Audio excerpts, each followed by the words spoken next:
తమిళనాడు రాజకీయాల్లో సస్పెన్స్ ముగిసింది. విజయ్కి మెజారిటీ లభించింది. గవర్నర్ను కలుస్తున్నారు. ప్రభుత్వం ఏర్పాటుకు రంగం సిద్ధమైంది.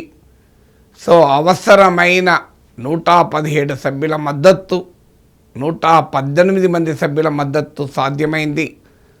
2 వామపక్ష పార్టీలు సిపిఐ, సిపిఐఎం అలాగే విసికే, ఈ 3 పార్టీలకు చెరో 2 సీట్లున్నాయి.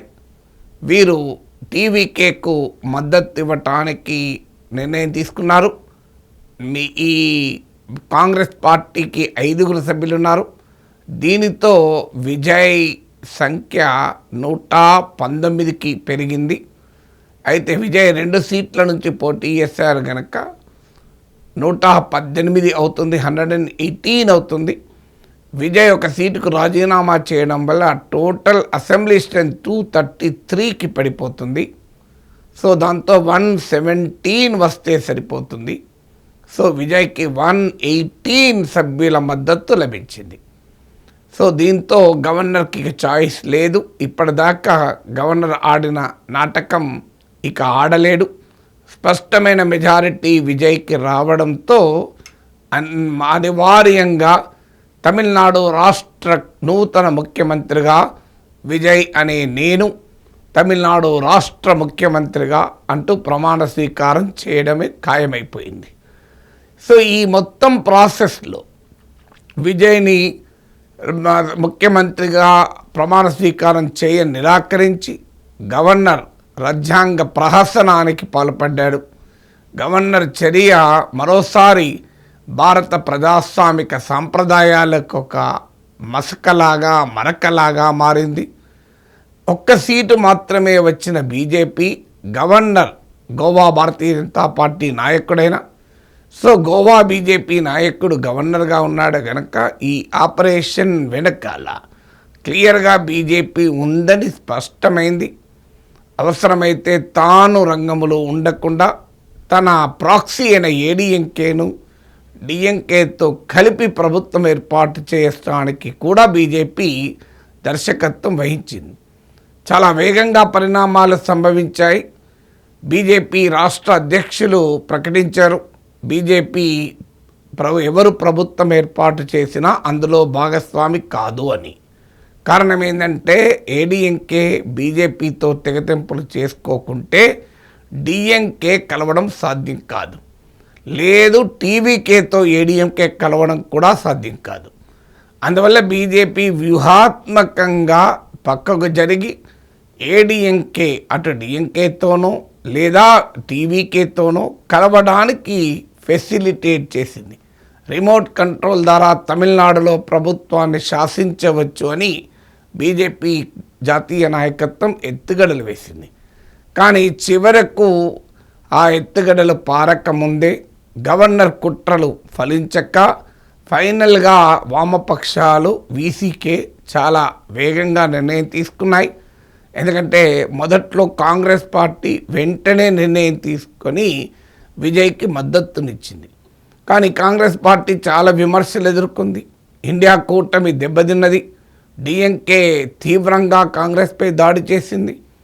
ఇండియా కూటమిలో కాంగ్రెస్ క్రెడిబిలిటీ పడిపోయింది. అఖిలేష్ యాదవ్ కూడా కాంగ్రెస్ పార్టీ చర్యల్ని ఖండించాడు.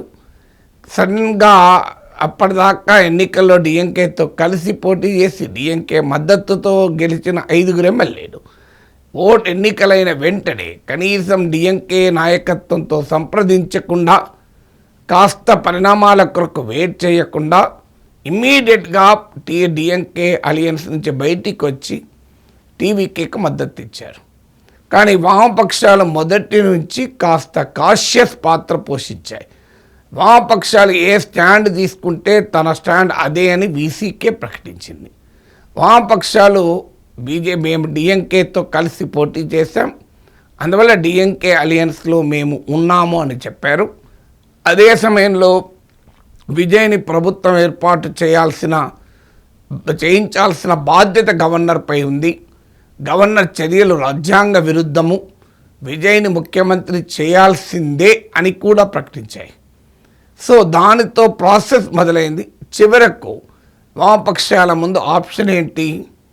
ఒక ఆప్షను టీవీకే విజయ్ బీజేపీ వ్యూహాలకు బలై ఏడీఎంకేతో కలిసి ప్రభుత్వాన్ని ఏర్పాటు చేసి పరోక్షంగా తన ప్రభుత్వ రిమోట్ కంట్రోల్ను ఏడీఎంకే ద్వారా బీజేపీ చేతిలో పెట్టడం ఒక ఆప్షన్. వామపక్షాలు దాన్ని ఎట్టి పరిస్థితుల్లో అంగీకరించవు.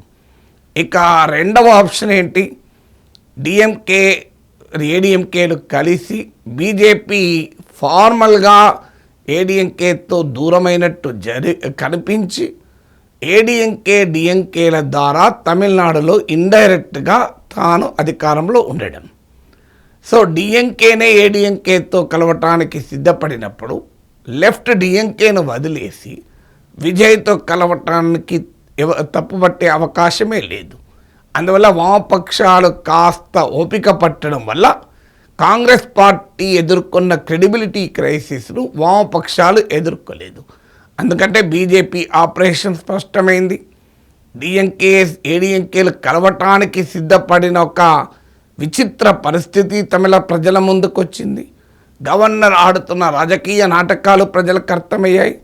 ఇక పరిస్థితి ఏంటంటే వామపక్షాలు వీసీకే తీసుకునే నిర్ణయమే రాష్ట్ర రాజకీయాల్ని ప్రభావితము చేసే పరిస్థితికి వచ్చాయి. ఆ సమయంలో వామపక్షాలు ఆలస్యం చేయకుండా వీసీకేతో కలిసి విజయ్కి మద్దతు ఇవ్వాలని నిర్ణయించాయి. అంటే డిఎంకేకు ద్రోహం చేసినట్లుగా కాకుండా అదే సమయంలో బీజేపీ వ్యూహాలు ఫలించకుండా ఉండేందుకు ప్రజల తీర్పు విజయ్కి అనుకూలంగా ఉంది గనక ప్రజల తీర్పును రాజ్భవన్ వేదికగా గవర్నర్ కూనీ చేస్తుంటే, రాజ్యాంగాన్ని ప్రహసనంగా మారుస్తుంటే దాన్ని అడ్డుకునేటువంటి అవకాశం లెఫ్ట్కు వీసీకేకు లభించాయి. ఫైనల్గా లెఫ్ట్ వీసీకే మద్దతుతో విజయ్ ప్రభుత్వాన్ని ఏర్పాటు చేస్తున్నారు. మరి ఈ స్థాయిలో అసలు ఒక్క ఎమ్మెల్యే మద్దతు బొటాబొటి అంటారే, ఆ పరిస్థితుల్లో ఆయన ప్రభుత్వాన్ని నడపగలుగుతాడా? సో బహుశా అది ఇబ్బంది కాకపోవచ్చు. ఎందుకంటే ఇంత ప్రహసనం జరిగాక డిఎంకే ఏడీఎంకేతో కలిసే సాహసము చెయ్యకపోవచ్చు. ఎందుకంటే డిఎంకే మొదట్లో చాలా స్టేట్స్మెంట్ లాగా వ్యవహరించింది. స్టాలిన్ ప్రకటించాడు, మేము 6 నెలలు సమయం ఇస్తాం, మేము ఈ ప్రభుత్వాన్ని ఏర్పాటు చేయనిస్తాం అంటూ విజయ్కే అవకాశం ఇవ్వాలని కూడా డిఎంకే కోరింది. సో స్టాలిన్ చర్యలను సోషల్ మీడియా అభినందించింది, సమాజం చాలామంది అప్రిషియేట్ చేశారు, కాంగ్రెస్ పార్టీ కూడా అప్రిషియేట్ చేసింది. అభిషేక్ సింగ్ మాన్వి ఇదొక స్టేట్స్మెంట్ తరహా రియాక్షన్ అని. కానీ సడన్గా డిఎంకే చివరకు ఏడీఎంకేతో కలవటానికి సిద్ధపడింది. మొదట్లో ఏడీఎంకే ప్రతిపాదనను డిఎంకే రిజెక్ట్ చేసింది. కానీ తర్వాత డిఎంకే తన బద్ధ శత్రువు ఆయన ఏడీఎంకేతో కూడా కలవటానికి బీజేపీ రాజకీయ వ్యూహంలో ఒక పావులాగా ఉపయోగపడటానికి అంగీకరించిన తర్వాత కాంగ్రెస్ పార్టీ ముందే బహుశా ఇది ఊహించి చేసిందా, లేదా ఈ పరిస్థితులను తనకు అనుకూలంగా మార్చుకోవాలని డిఎంకేకు గుడ్ బై చెప్పిందో తెలియదు. కానీ వామపక్షాలు మాత్రం ఈ పరిస్థితులు స్పష్టమయ్యాక, అంటే డిఎంకే కూడా పరోక్షంగానో ప్రత్యక్షంగానో బీజేపీ వ్యూహాలకు ఉపయోగపడుతున్న సమయంలో, ప్రజల తీర్పుకు గవర్నర్ తూట్లు పడుతున్న సమయంలో, తమ నిర్ణయమే కీలకమైన సమయంలో ఫైనల్గా విజయ్కి మద్దతు ఇవ్వాలని సిపిఐ 2 సీట్లున్న సిపిఐ 2 సీట్లున్న సిపిఎం నిర్ణయం తీసుకుంది. కేరళ ఓటమితో రిలవెన్స్ కోల్పోయిన కమ్యూనిస్టులకు తమిళనాడు రాజకీయాలు ఒక రకంగా అవకాశాన్ని ఇచ్చాయి. ఇక ఆపై ఏం జరుగుతుంది? ఏడీఎంకే చీలుతుందా? ఇప్పటికే ఆ వార్తలు కూడా వచ్చాయి. 47 మెంబర్స్ ఏడీఎంకేలో ఉంటే 32 మెంబర్స్ ఏడీఎంకే నుంచి విడిపోయి 2/3 విజయ్తో చేతులు కలపాలని ప్రయత్నించారన్న వార్తలు వచ్చాయి. లేదు, అట్లీస్ట్ ఒక 20 ఏడీఎంకే ఎమ్మెల్యేస్ అయినా రిజైన్ చేసి, అవసరమైతే తమ శాసనసభ్యత్వానికి కూడా రిజైన్ చేసి టీవీకేలో చేరి టీవీకే సభ్యులుగా మళ్ళీ గెలవడం. కర్ణాటకలో ఇదే జరిగింది. కాంగ్రెస్ జేడీఎస్ సభ్యులు కాంగ్రెస్కు జేడీఎస్కు రిజైన్ చేసి బీజేపీలో చేరారు. మధ్యప్రదేశ్లో ఇదే జరిగింది. కాంగ్రెస్ జ్యోతిరాదిత్య సింధియా వర్గం కాంగ్రెస్కు రిజైన్ చేసి బీజేపీలో చేరింది. ఉప ఎన్నికల్లో బీజేపీ ఫిరాయించిన ఎమ్మెల్యేలకు అనుకూలంగా ఓటు వేశారు. ఇప్పుడు కూడా బహుశా అది జరిగిన ఆశ్చర్యం లేదు. ఎందుకంటే ఏడీఎంకే అంతకుముందు 20 సీట్స్లో ఆ సీట్లు గెలవడం వేరు.